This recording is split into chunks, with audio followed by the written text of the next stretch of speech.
Hello, hi friend, তোমরা সবাই কেমন আছো? আশা করি তোমরা সবাই ভালো আছো। আমিও খুব ভালো আছি। আজ আমি তোমাদের কাছে একটা নতুন ভিডিও নিয়ে চলে এসেছি, নতুনত্ব ভিডিও নিয়ে চলে এসেছি। তো তোমরা আমার ভিডিওটা স্কিপ না করে দেখবে।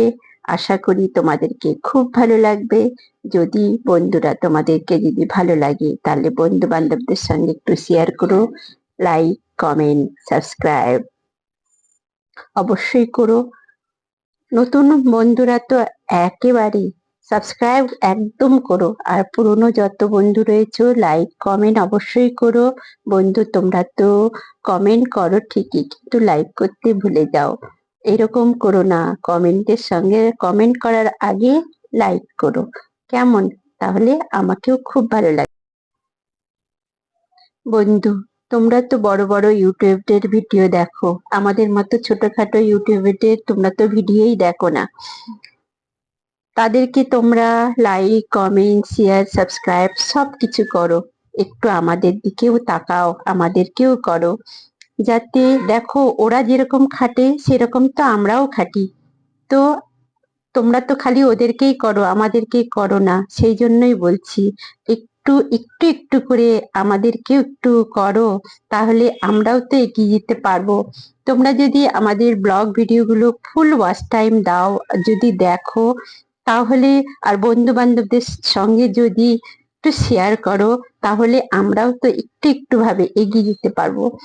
একটু কেন, ভালোভাবে এগিয়ে যেতে পারবো। তোমরা প্লিজ আমাদের ভিডিওগুলো একটু দেখো, আর বন্ধু বান্ধবদের সঙ্গে শেয়ার করো, কেমন? দেখো, ছোলার শাক আর পালকের শাক, পালং শাক দেখছো, একেবারে তাজা বাজার করে নিয়ে চলে এসেছি।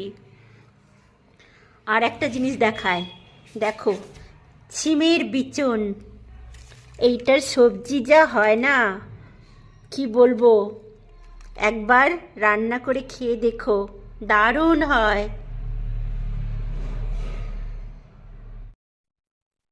দেখো, সবজিওয়ালা বাড়ির সামনে সবজি নিয়ে চলে এসছে। তো আমি আলুর দাম জিজ্ঞেস করলাম, আলু কত করে? তো আমাকে সবজিওয়ালা বলল আলু 15 টাকা করে।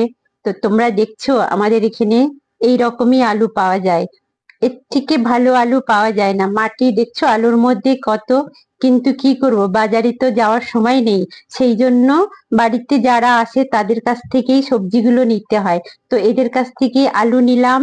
এবং তোমরা দেখো, এর আগে আমি তোমাদেরকে দেখিয়েছিলাম যে সিম আলু ভালোভাবে কেটে নিলাম, কেটে নিয়ে এইভাবে আমি রেডি করে ফেললাম। টমেটো দেখো এরকম ভাবে কুচি কুচি করে নিলাম, পেঁয়াজকে কুচি কুচি করে নিলাম, আদাকে কদ্দুকস করে নিলাম, রসুনকে থেতো নিলাম, এবং কাঁচা লঙ্কাকে কুচি কুচি করে নিলাম। তারপরে আমি এই রেসিপিটা তৈরি করছি। দেখো, প্রথমে আমি এরকম ভাবে সমস্ত কিছু প্রথমে তেলের মধ্যে পেঁয়াজটাকে ভালো করে ভেজে নিলাম। ভেজে নেওয়ার পর তারপরে লঙ্কা সমস্ত কিছু দিলাম, আদা রসুন ভালো করে ভেজে তারপরে সবজিকে ছেড়ে, এই দেখো সবজিটা বেশ সুন্দরভাবে রান্না হচ্ছে, নেড়ে নেড়ে রান্না করছি। তা তোমরা দেখতে থাকো, তোমাদেরকে কেমন লাগবে একটু বলো আমাকে। দেখো রান্না হয়ে গেছে, একেবারে সুন্দরভাবে রান্নাটা হয়েছে। তোমরা এই রান্না যে কোনো সঙ্গে খেতে পারো। সকালে মর্নিং এ ব্রেকফাস্ট করতে পারো, তারপরে লাঞ্চ করতে পারো, লাঞ্চের সঙ্গেও করতে পারো, ডিনারের সঙ্গেও করতে পারো, যার সঙ্গেও করবে খুব ভালো লাগবে।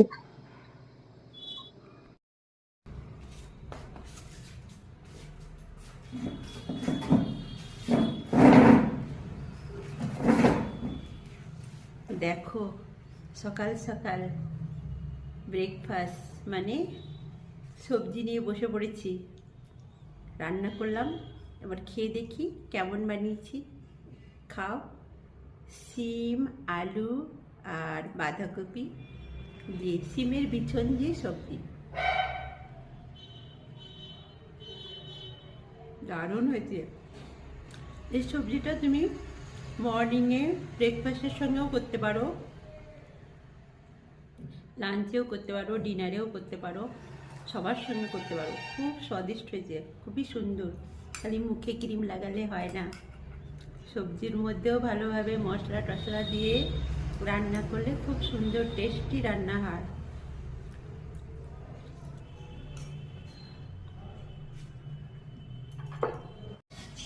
তো চলো, আমি সব থেকে প্রথমে আমার বেবিকে খাওয়াচ্ছি। কেমন লাগলো বলো? টেস্টি, এরকম করে বলো না, টেস্টি। বাবা, আমার বড় বাবা এদিকে আয়। একটু খা।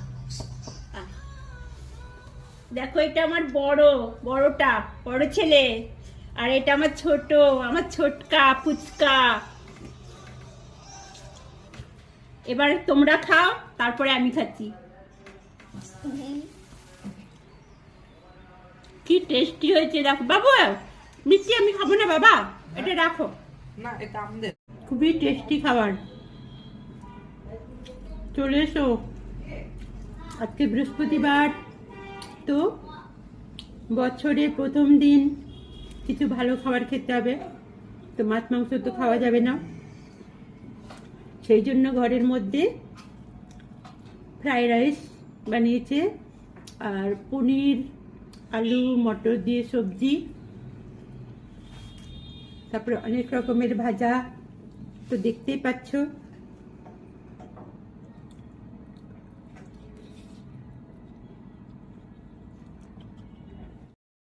এই তো আসছি আসছি।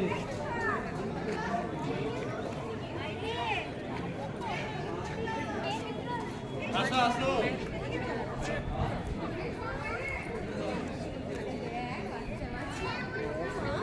5 জানুয়ারির দিন দেখো, খাওয়া দাওয়া সেরে তারপরে ঘুরতে বেরোলাম আমাদের বাড়িতে। কিছু গেস্ট এসেছিল, ওনাদেরকে নিয়ে ঘুরতে বেরিয়ে পড়লাম। তো কাটরা মসজিদে নিয়ে এসেছিলাম, ওনারা খুব আনন্দ পেল এখানে আসা, এসে বলল একেবারে দিল্লির লাল কেল্লার মতো, খুব ভালো লাগছে। তো আমি ওনাদেরকে ঘুরিয়ে ঘুরিয়ে দেখালাম। এটা তো হিস্ট্রিক্যাল একটা প্যালেস, কেননা এটা রাজা মহারাজাদের, মানে সেই সময়, বুঝতে পারছো, এটা একটা মসজিদ, এখানে নামাজ পড়া হয়। তো ঈদের নামাজ এখানে পড়া হয়, কুরবানির নামাজ এখানে পড়া হয়, আর এমনিতেও শুক্রবার শুক্রবার এখানে নামাজ পড়া হয়। তোমরা ভালো করে লক্ষ্য করো, দেখছো এক একটা পাট্টা রয়েছে, ওই দেখো কি সুন্দর করে মানুষ এখানে বসে বেশ ভালোভাবে নামাজ পড়ে। তো শুক্রবার শুক্রবার তো এখানে খুবই ভিড় হয়, আর এমনি সময় ঈদের সময় আর কুরবানির সময় তো খুবই ভিড় হয় নামাজ পড়ার জন্য। তো আমি ওনাদেরকে দেখাচ্ছিলাম, সবাই দেখছিল। আর এখানে অনেক, দেখো কি সুন্দর করে ভিডিও করছে, সবাই ফটো তুলছে, অনেকেই ফটো তুলছে। কোন যাবে? এই মসজিদটা হচ্ছে 108 বছর পুরনো। তাহলে তোমরা দেখো, এখন পর্যন্ত মসজিদটা কিচ্ছু হয়নি। এটা ভেতরের দিকে দৃশ্য, তো আমি তোমাদেরকে শেয়ার করলাম, তোমরাও একটু দেখো। এত এত ভূমিকম্প হলো, কত কি হলো, তো তার সত্ত্বেও দেখো কিচ্ছু হয়নি মসজিদটা। তো তোমরা দেখো, আশা করি তোমাদেরকে ভালো লাগবে, তোমরাও এসে একটু ঘুরে যাও। বাঙালির মধ্যে অনেক ভালো ভালো জিনিস রয়েছে দেখার মতো, আর রাজা মহারাজাদের তো অনেকগুলো জিনিস রয়েছে। তো আমার মামা মামিও এসছেন, দেখলো, খুব ভালো লেগেছে ওনাদেরকে, ওরা ভালো ভালো ঘুরে ঘুরে দেখছে। আর সেইগুলোই আমি তোমাদেরকেও একটু শেয়ার করলাম, তোমরাও একটু দেখো। দেখছো কত সুন্দর জায়গা। এখানে সিনেমার খুব শুটিং হয়, বাংলা সিনেমার খুব শুটিং হয়।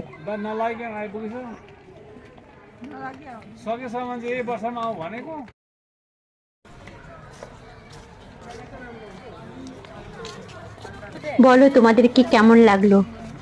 দেখো কত সুন্দর দৃশ্য, দেখছো কি সুন্দর। একটু কমেন্ট করে বলবে তোমরা, তোমাদেরকে কেমন লাগছে। ভিড় দেখো।